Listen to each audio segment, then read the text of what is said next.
আজকে মাংসের চপ বানাবো, তার জন্য দেখুন কড়াইতে দিয়ে দিচ্ছি একটু সাদা তেল, সামান্য একটু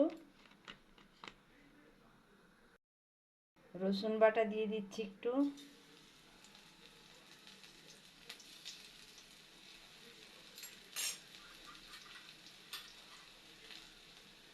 আদা থেতো করা,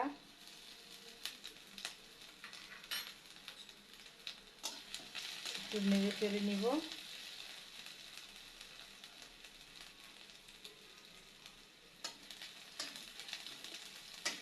হালকা ভাজা ভাজা হয়ে আসছে আদা রসুন, দেখুন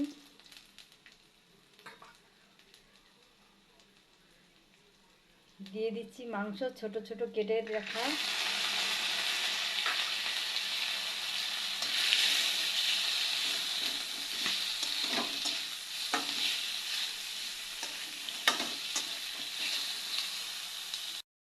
নেড়ে চেড়ে নিয়েছি, ধনে গুঁড়ো দিয়ে দিচ্ছি একটু,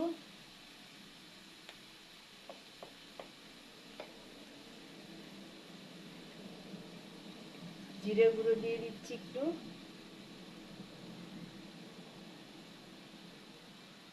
সামান্য পরিমাণ একটু হলুদ গুঁড়ো,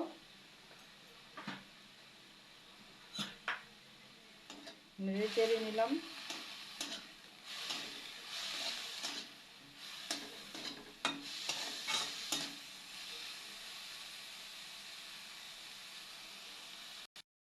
দিয়ে দিব পেঁয়াজ কলি,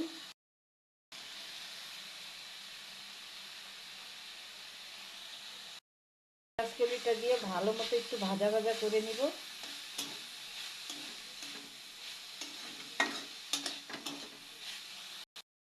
একটু লবণ দিয়ে দিচ্ছি, সব কিছু ভালো মতো একটু ভাজা ভাজা করে নিচ্ছি। দেখুন হয়ে গেছে এটা ভাজা ভাজা। এবার ঢেলে নিয়ে একটু ঠান্ডা করে নেব। তো দেখুন মাংসটা ভালো মতো কষাই নিয়েছি, আর কয়েকটা সিদ্ধ আলু নিয়েছি, ছোট ছোট ছোট একটা পেঁয়াজ কুচি নিয়েছি, আর কাঁচা লঙ্কা কুচি নিয়েছি, আর একটু চালের গুঁড়ো দিয়ে দিচ্ছি, একটু গরম মশলা দিয়ে দিচ্ছি, একটু ঝাল লঙ্কার গুঁড়ো দিয়ে দিচ্ছি, একটু ধনে পাতা দিয়ে দিচ্ছি, একটু লবণ দিয়ে দিচ্ছি, কারণ আগেও লবণ দিয়েছিলাম মাংস কষানোর সময়। দিয়ে ভালো করে মেখে নিব।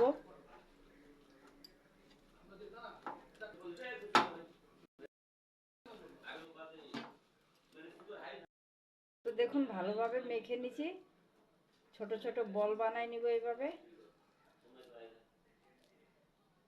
এই যে দেখুন সমস্ত বলগুলো বানাই নিয়েছি। চালের গুঁড়ো নিয়ে নিচ্ছি এখানে, একটু সুজি দিয়ে দিচ্ছি সামান্য, একটু শুকনো উপকরণগুলো একটু হাত দিয়ে মিশিয়ে দিচ্ছি চামচ দিয়ে। বলগুলো হাতে নিয়ে একটু এইভাবে চ্যাপটা করে দিব।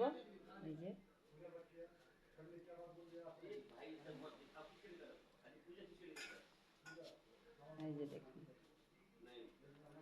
আর চালের গুঁড়ো সুজিতে এইভাবে একটু কোট করে দিব। এই যে দেখুন, তো সব কটা তৈরি করে নিচ্ছি, রেডি করে নিয়েছি। তেল গরম হয়ে গেছে, এক দুইটা করে দিয়ে ভেজে নেব।